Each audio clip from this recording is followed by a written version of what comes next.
chapitre 8, versets 1 à 4. Il n'y a donc maintenant aucune condamnation pour ceux qui sont en Jésus-Christ, qui marchent non selon la chair, mais selon l'esprit.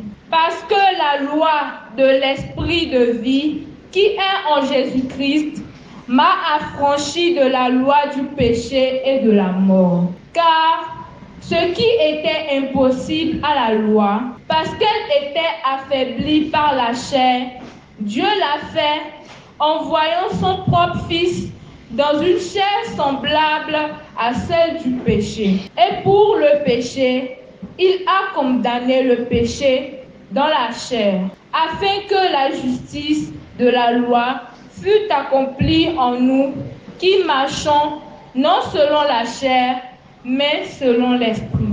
Parole du Seigneur. Amen.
Fidèle dans tous les temps, nous te disons merci.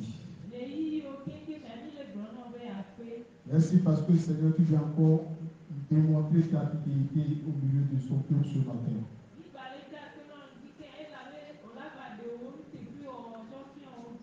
C'est pourquoi nous sommes là à t'attendre nous parler.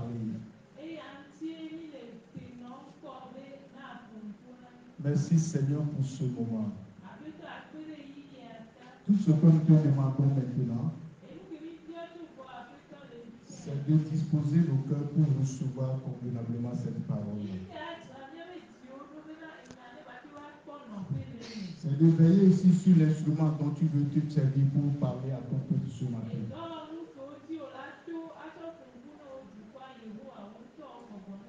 Parce que Seigneur, tu as un but encore ce matin que tu poursuis. Je prie afin que ce but s'accomplisse dans la vie de tes enfants, dans les moindres de ces détails, au nom puissant de Jésus.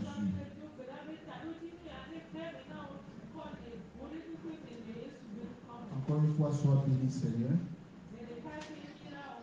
Au nom puissant de Jésus. Amen.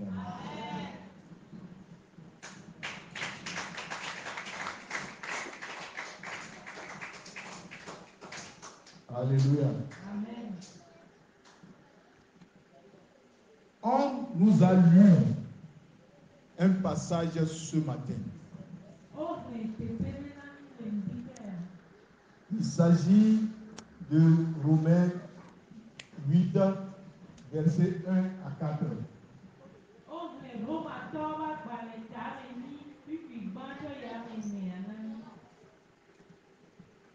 Le thème que je propose à ce message,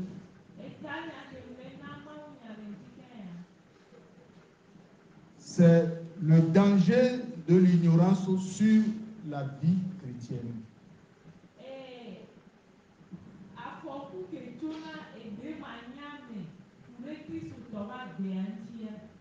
Alléluia. Le danger de l'ignorance sur la vie chrétienne.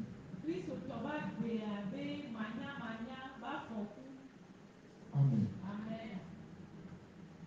Et le but que nous poursuivons ce matin,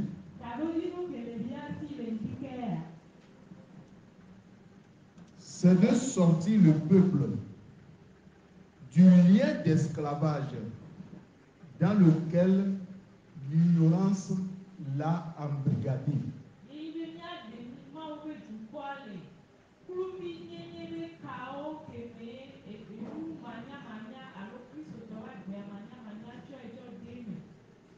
Alléluia. Amen. On est ensemble, n'est-ce pas? Est-ce que je peux acclamer le Seigneur?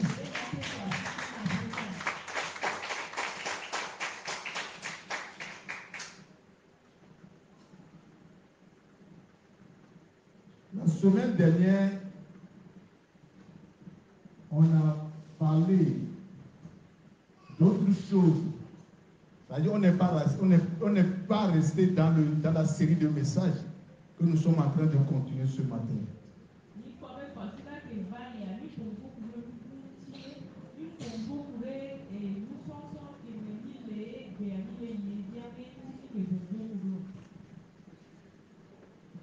Nous revenons ce matin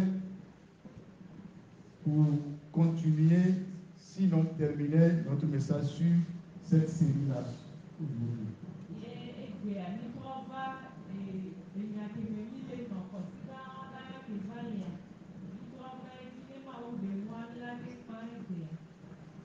Même si on ne termine pas, nous sommes dans l'obligation de nous arrêter ici.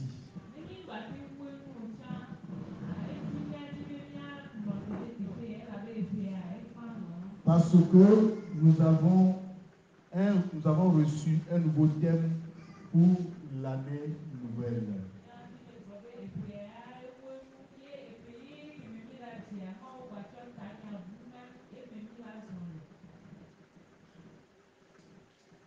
C'est pourquoi,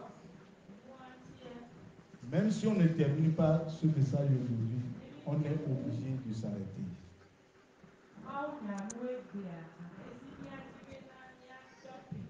Alléluia.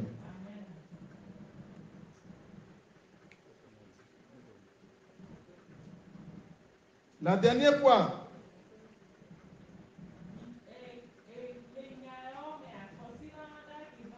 oui, lorsqu'on était encore dans cette série-là, on avait parlé sur Romains 8, verset 1.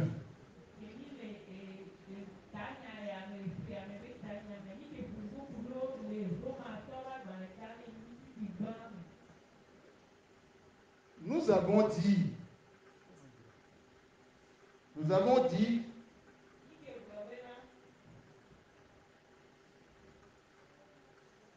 dit beaucoup de choses concernant ce sujet-là.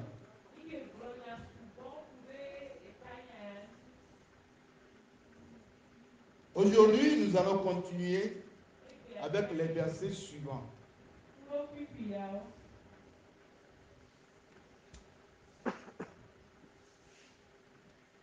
Quand nous allons dans le verset 2, Romains 8, verset 2, l'Écriture nous dit ceci. En effet, la loi de l'Esprit qui donne la vie en Jésus-Christ m'a libéré de la loi du péché et de la mort.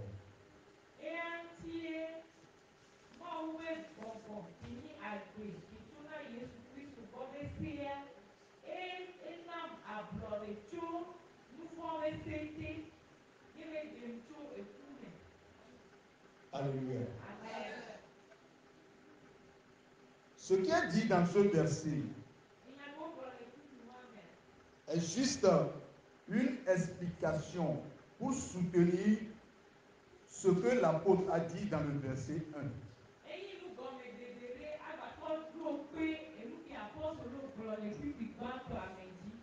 Dans le verset 1, l'apôtre nous a dit, maintenant, il n'y a aucune condamnation pour ceux qui sont en Jésus-Christ.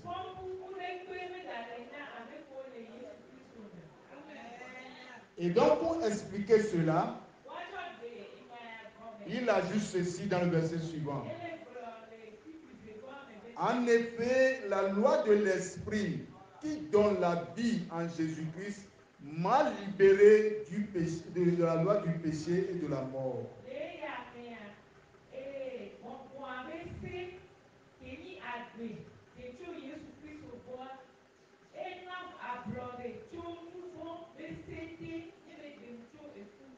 Alléluia. Alléluia. Donc, j'avais déjà dit beaucoup de choses dans les messages passés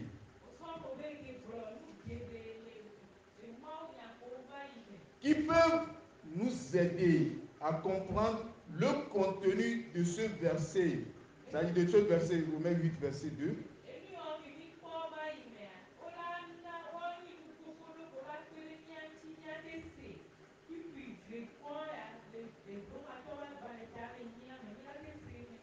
Alléluia.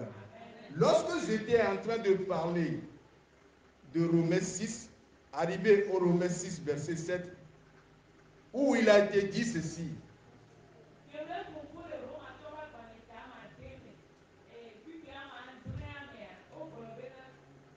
En effet, celui qui est mort est libéré du péché.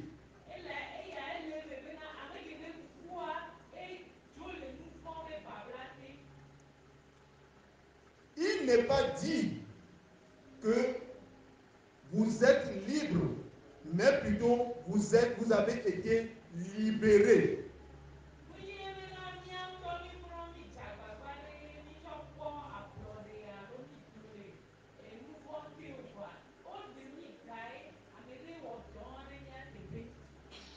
Je vais préciser mon sens.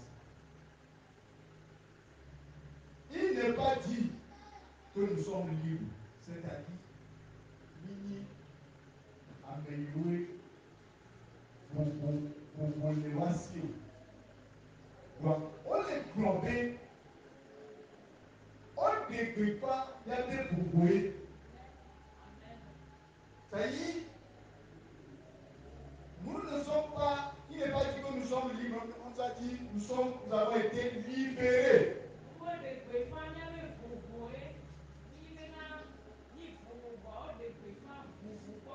Alléluia.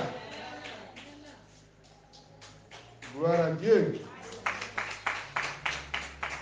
Il y a une différence entre être libéré et être libre.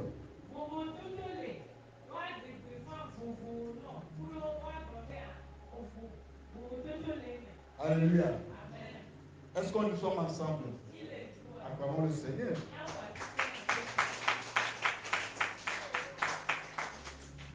Vous savez, nous avons appris dans l'histoire que les esclaves ont été libérés par Abraham Lincoln avec la proclamation de l'émancipation, c'est-à-dire de la libération.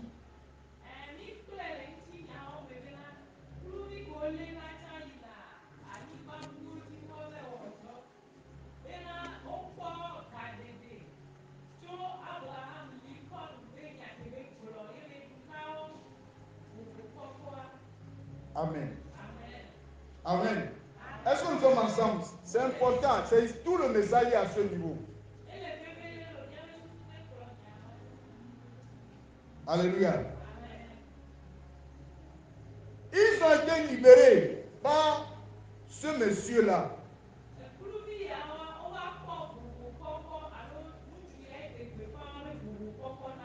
Amen. Mais nombreux d'entre eux ont continué par vivre comme esclaves pendant 1 an ou plus même.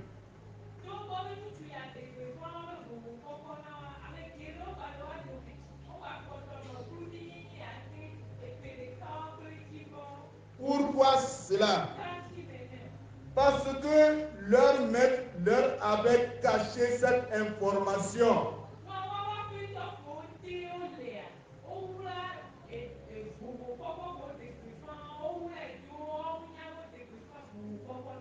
Alléluia. Donc, ils ont continué à être dans l'esclavage. soient libérés, ils ont continué à être dans l'esclavage. Ils avaient été libérés, mais ils n'étaient pas libres parce qu'ils ne connaissaient pas la vérité les concernant.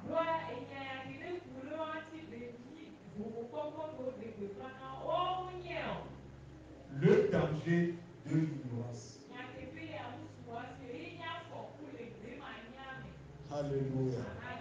Ils étaient libérés. La proclamation, le décret est sorti qu'ils sont libérés.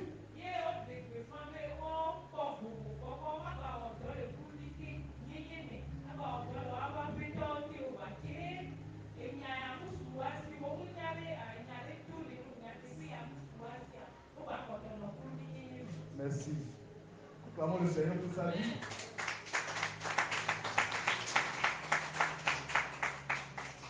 Donc, de la même manière, les chrétiens ont été libérés. Mais tous les chrétiens ne sont pas libres.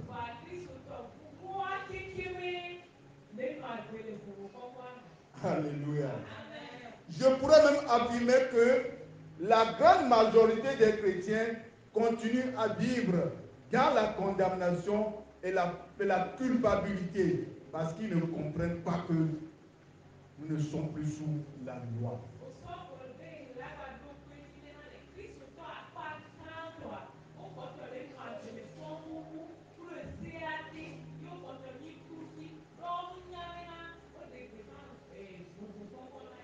Oui, ils ne savaient pas qu'ils sont libérés de la loi, comme il est dit dans Romains 7, verset 6.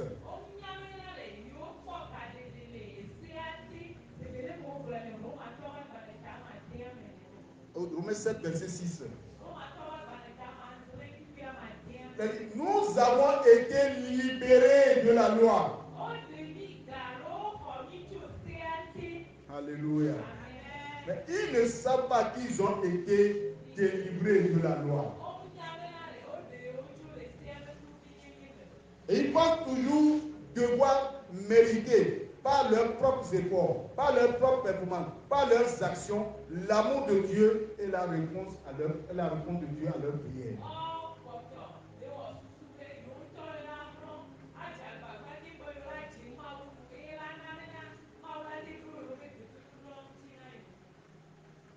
Ils pensent toujours que si je ne respecte pas ça, si je ne peux pas ceci, si je ne peux pas cela, alors je n'ai pas droit à l'amour de Dieu, je n'ai pas droit à la réponse à ma prière de la part de Dieu.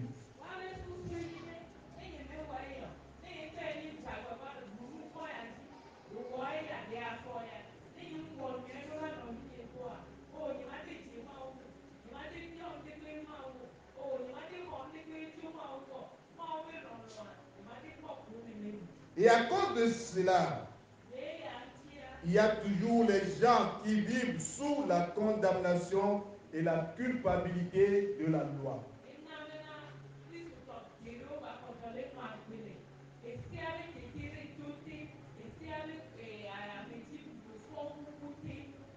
Or, voici ce que 2 Corinthiens 3, verset 9 nous dit.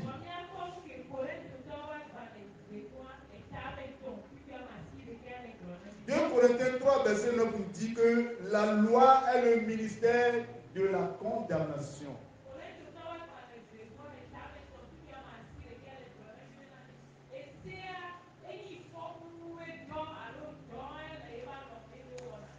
Autrement dit, la condamnation vient de la loi. Bien-aimés dans le Seigneur, si vous savez que Dieu a la puissance qu'il faut, mais vous n'êtes pas sûr qu'il va libérer cette puissance-là dans votre vie,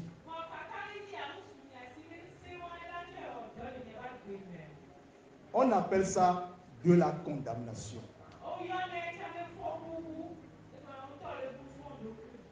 Parce qu'il n'y a pas de raison que tu reconnaisses que Dieu a la puissance pour intervenir dans ta vie.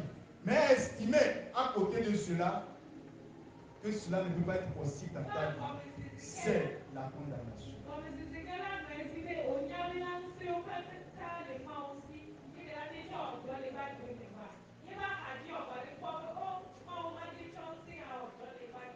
Et cette, Alléluia. Et cette condamnation-là vient parce que vous avez une mentalité de la loi.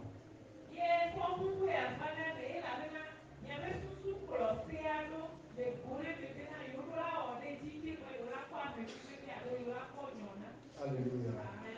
Mais si vous compreniez que ce qui est au centre, ce n'est pas votre chair, ce n'est pas ce que vous faites pour le Seigneur, mais c'est ce que le Seigneur fait pour vous.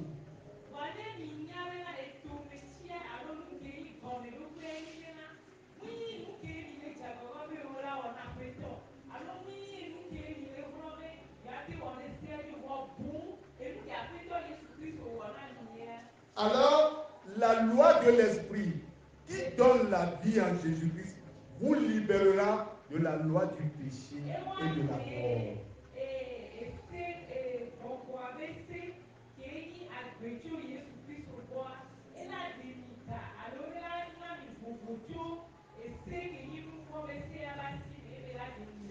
Alléluia. Alors, qu'est-ce que la loi du péché et de la mort? C'est ce que la loi a enseigné. Si vous péchez, vous recevez la mort. Si vous péchez, vous recevez la punition. Si vous péchez, vous recevez le rejet au lieu de la bénédiction.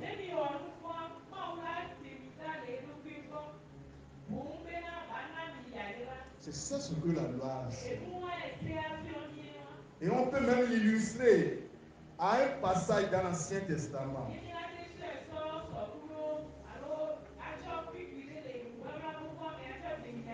Par exemple, quand nous allons dans Deutéronome 28,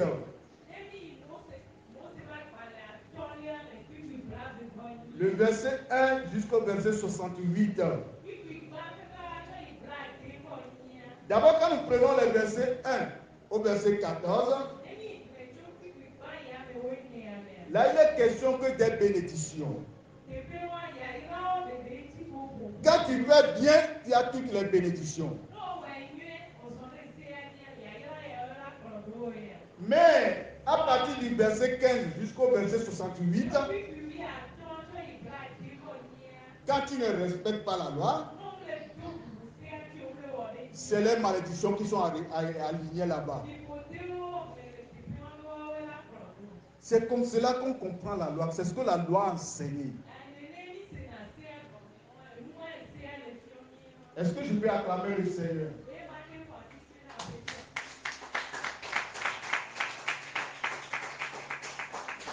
Alléluia. Donc si vous péchez, vous recevez les versets 15 à 68.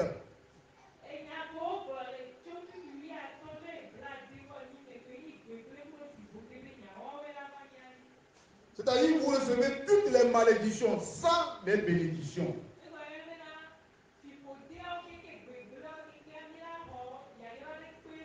C'est ça la loi du péché et de la mort. Si vous êtes dans la condamnation, alors chaque fois que vous péchez, vous recevez les bénédictions, les malédictions. Or, vous n'imaginez pas ce que c'est que le péché.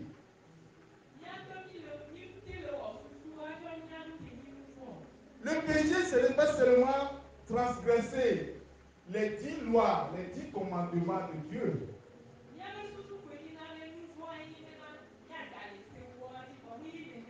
Mais quand nous allons, alléluia, quand nous allons dans Romains 14, verset 23, l'Écriture nous dit que tout ce qui ne provient pas d'une conviction de foi est péché. Alléluia. Alléluia. Ça veut dire, donc si vous n'êtes pas dans la foi, Alléluia. Si vous vous laissez gagner par le découragement,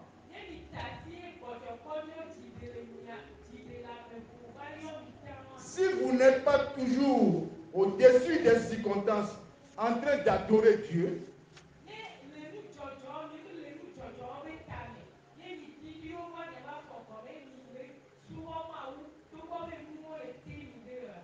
vous péchez déjà. Vous manquez la cible. Alléluia. Vous voyez que vous ne pouvez pas contrôler le péché.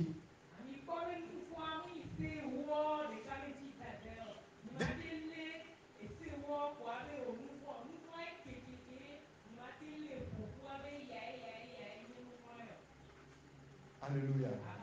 Juste il suffit de douter un peu sur quelque chose, c'est un péché.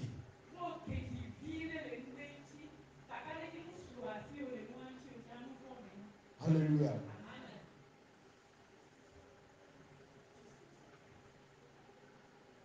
Vous voyez la portée du péché. Est-ce que vraiment, à cette allure, est-ce qu'on peut nous soumettre, ça y est, à la loi et réussir?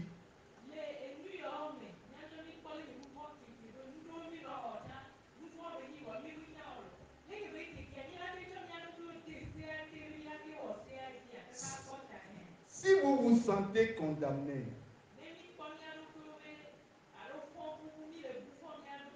cela signifie que vous n'opérez pas dans le vrai évangile. Alléluia. Vous n'opérez pas dans le vrai évangile.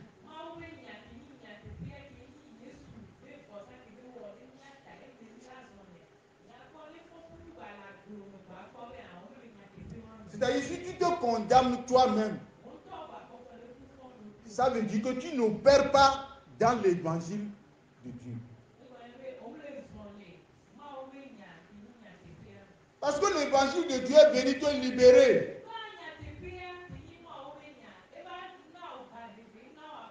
Si toi, tu continues pas te condamner toi-même, ça veut dire que tu n'opères pas dans l'évangile de Dieu. Lis nous Romains 1, verset 16, je crois. Nous verrons ce que c'est que l'évangile. Romains 1, verset 16. Car je n'ai point honte de l'évangile. L'apôtre Paul dit qu'il n'a pas honte de l'évangile.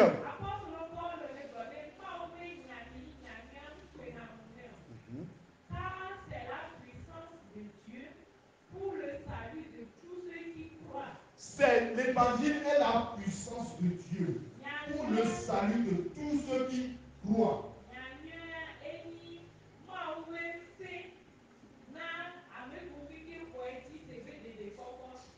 Ok, va dans le verset 17. Du juif d'abord, du grec ensuite. Maintenant, va dans le verset 17. Verset 17.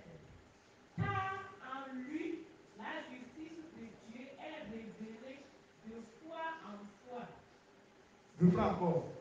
Car en lui, la justice de Dieu est révélée de foi en foi. Alléluia. Amen. Car en quoi? En l'évangile. En l'évangile, la justice de Dieu est révélée.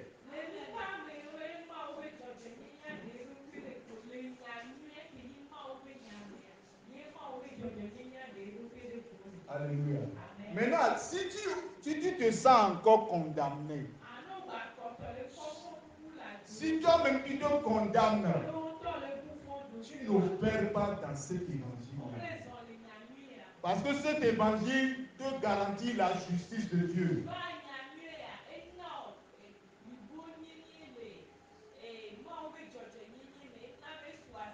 Mais à partir du moment où tu te sens coupable, tu te condamnes.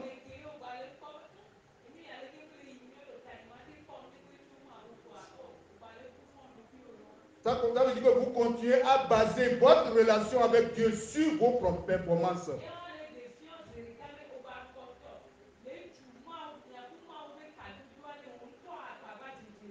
Et cela, ce n'est pas une bonne chose pour toi, mon frère. Une fois que vous basez cette relation sur le Seigneur,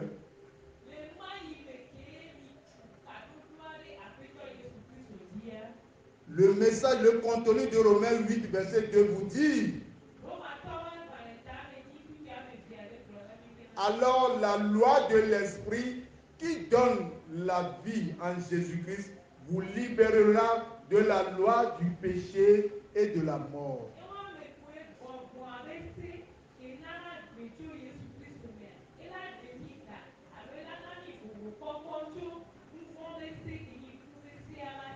Elle vous libérera des châtiments.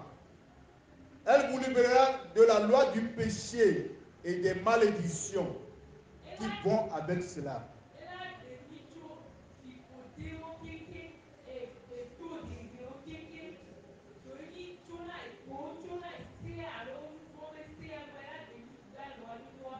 Bref, elle vous libérera, mais vous serez libérés de la loi qui dit qu'à cause de mes péchés, Dieu ne répondra pas à mes prières. Vous serez libérés de tout cela.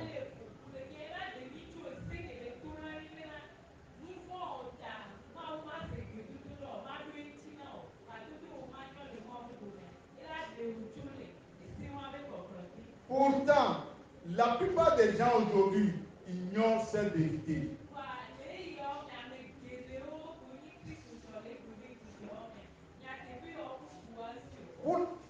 Pour la plupart, c'est des vérités qui ne sont pas possibles.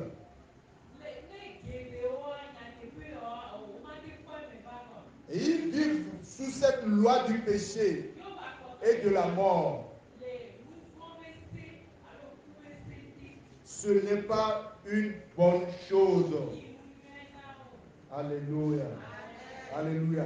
Et c'est pour cela qu'au verset suivant, c'est-à-dire Romains 8, verset 3, l'Écriture dit: car ce qui était impossible à la loi, parce que la nature humaine la rendait impuissante.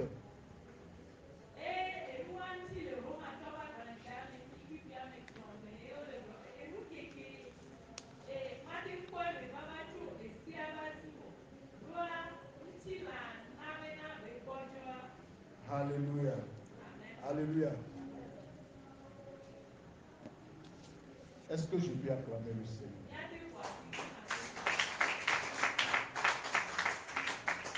Bien-aimés dans le Seigneur, pendant que nous disons tout ceci, nous reconnaissons clairement qu'il n'y a rien de mauvais dans la loi.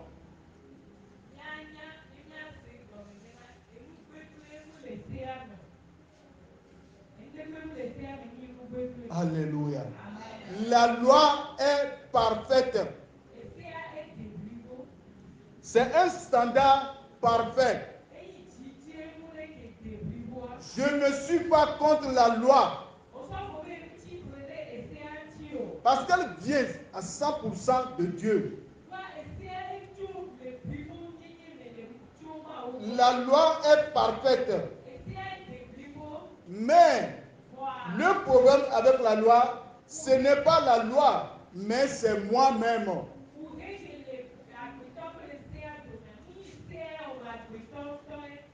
Alléluia. Je ne suis pas parfait.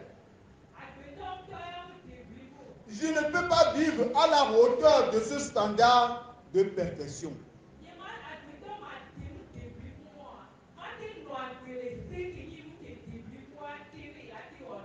Et donc j'étais condamné et destiné à subir la malédiction et la punition qui vient de la loi à cause de mon incapacité à la respecter.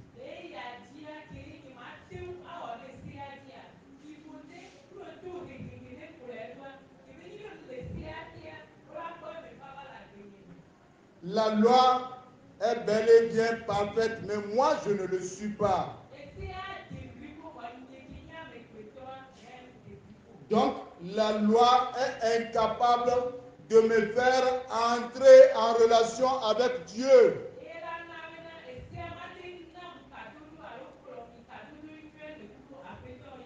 Parce que ma chair est incapable de respecter la loi.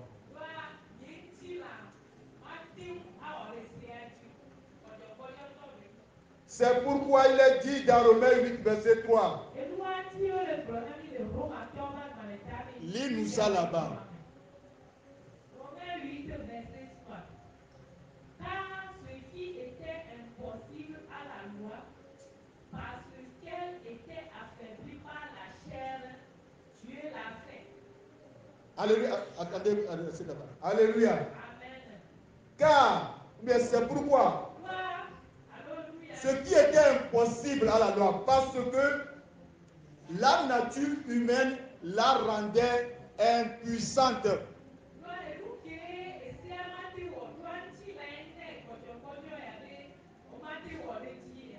Et la suite dit, Dieu l'a fait. Dis-nous ça.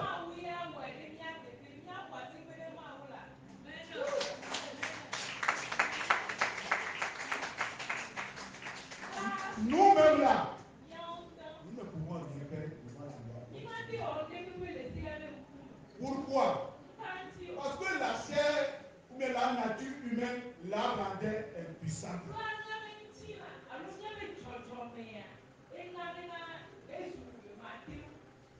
On nous dit que Dieu l'a fait. Continue. À partir de Dieu l'a fait. Dieu l'a fait. Alléluia. En envoyant son propre fils. En envoyant. En envoyant son propre fils dans une chair semblable à celle du péché. Et pour le péché, il a condamné le péché dans la chair. Amen. Amen. Amen. Dieu l'a fait. Il y a celui qui a côté de toi. Dieu l'a fait pour toi. Il l'a fait pour toi aussi. Alléluia. Acclame le Seigneur.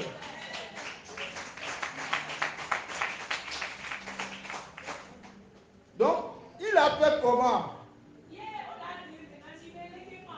Comment Dieu l'a fait? Le verset nous dit, il a condamné le péché dans la nature humaine.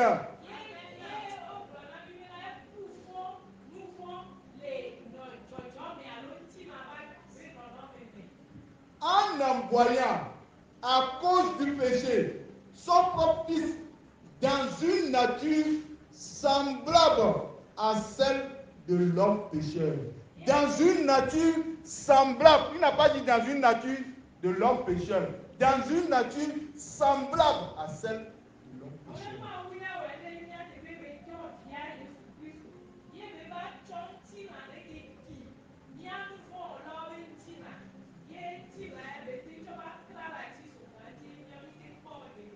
Comme je le dis, remarquez qu'il n'est pas dit dans une nature pécheresse. Jésus est sans péché. Il est parfait. Il est pur. Mais il avait de la chair, il avait la chair sur lui. Il a un corps physique. Il a une âme. Il a des émotions. Tout comme nous aussi. Mais lui n'a pas été entaché ou corrompu par le péché.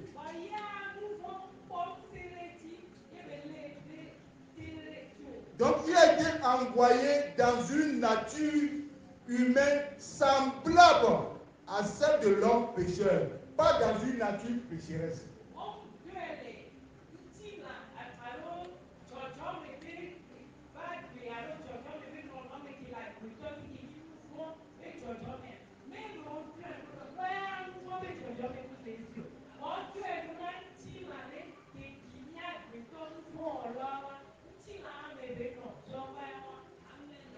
Dieu a condamné le péché dans la nature humaine.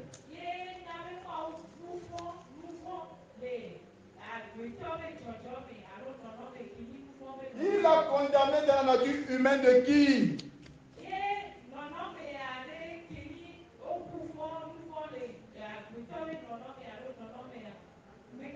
Dans celle de Jésus. Amen. Amen. Acclamons le Seigneur.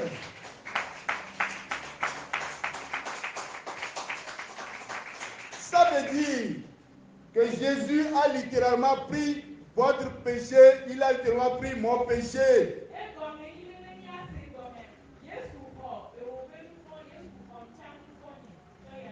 Et il a souffert la punition que vous et moi, nous méritons.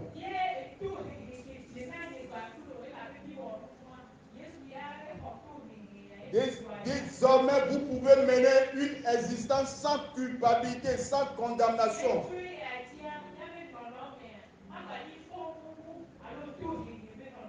C'est pourquoi il dit, maintenant, il n'y a aucune condamnation pour ceux qui sont en Jésus.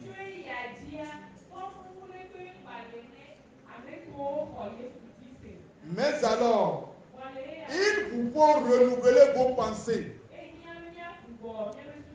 et marcher dans l'esprit, sans baser votre relation avec Dieu sur votre chair ou votre propre performance.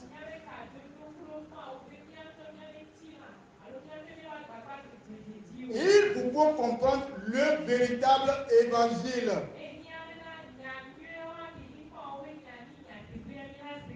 Alléluia. Et la raison pour laquelle il a fait toutes ces choses est montrée dans le verset suivant, c'est Romains 8, verset 4.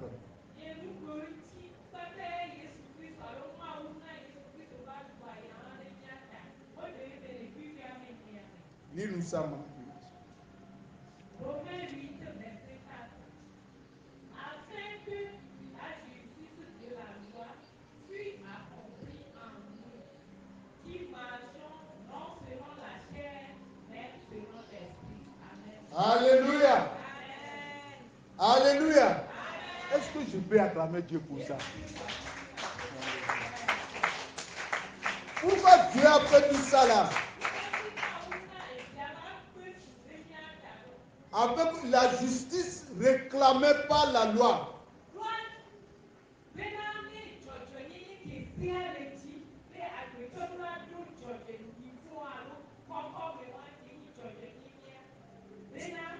Soit accompli en nous qui vivons non conformément à notre nature propre, mais conformément à l'esprit.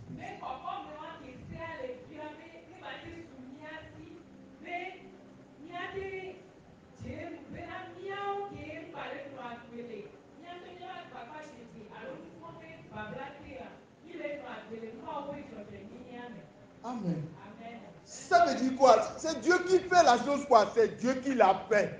Comme le verset nous a dit.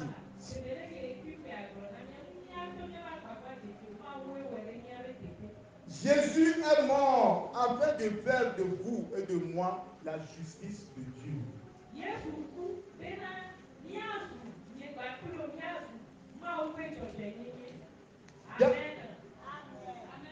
Dans votre esprit, vous êtes aussi saints. Vous êtes purs. Vous êtes justes. Juste maintenant que jamais.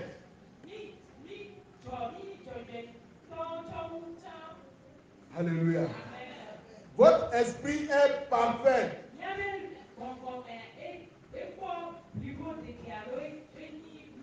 Vous avez déjà tout reçu dans votre esprit. Vous êtes saint. Vous êtes juste. Vous avez la pensée de Christ. Vous avez tout l'esprit, tout le fruit de l'esprit.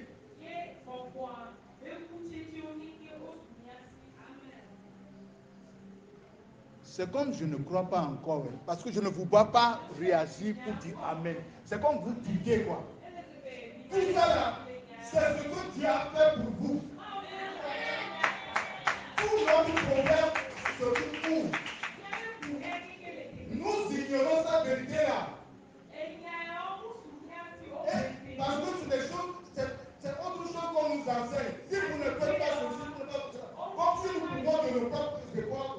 quelque chose.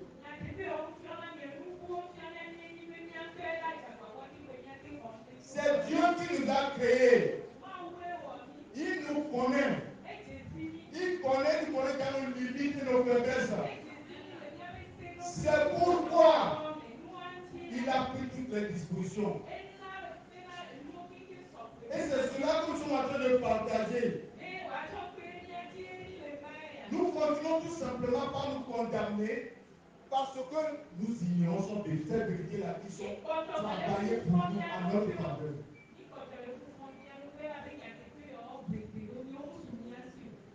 C'est pourquoi vous aussi, quand je dis vous êtes saint, vous avez de la peine à répondre Amen. Vous avez de la peine à répondre Amen.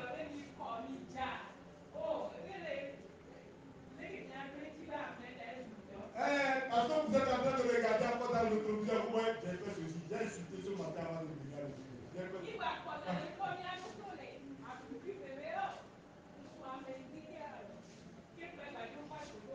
Oh, ouais, tu l'as fait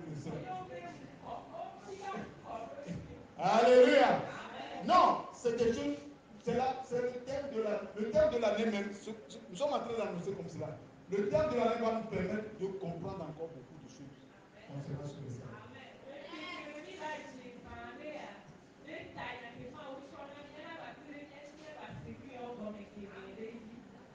Donc, reconnaissez que vous êtes saints.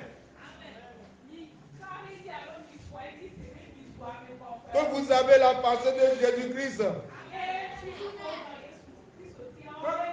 Que vous avez tout le fruit du Saint-Esprit en vous. Et si la chose est comme cela, alors la vie chrétienne n'est pas de supplier Dieu pour qu'il vous donne plus de choses encore.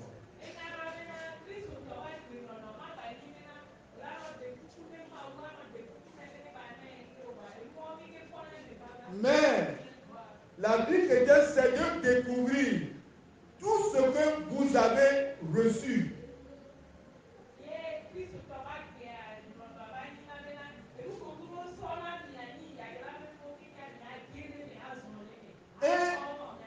Et après les avoir découverts, vous les libérez dans votre vie. La vie chrétienne, c'est puiser tout ce dont vous avez besoin pour le renouvellement de votre intelligence.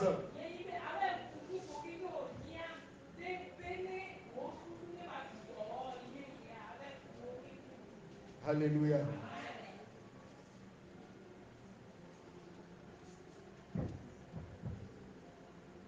Par exemple, pour finir tout simplement. Par exemple, quelqu'un est malade. Il lui suffit tout simplement de libérer la guérison dans sa vie.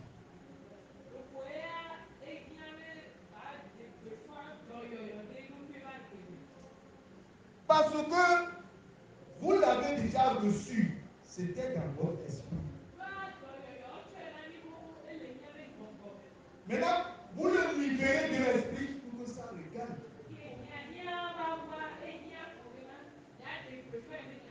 Ce n'est pas le moment de dire Dieu, oh, guéris-moi. Oh, Dieu a déjà guéri.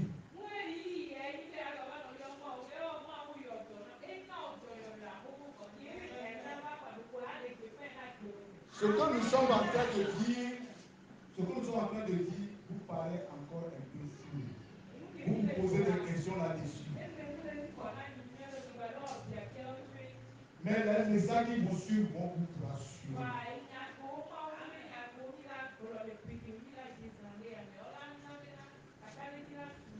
Vous comprendrez que c'est dans cette logique-là que Dieu a créé l'homme.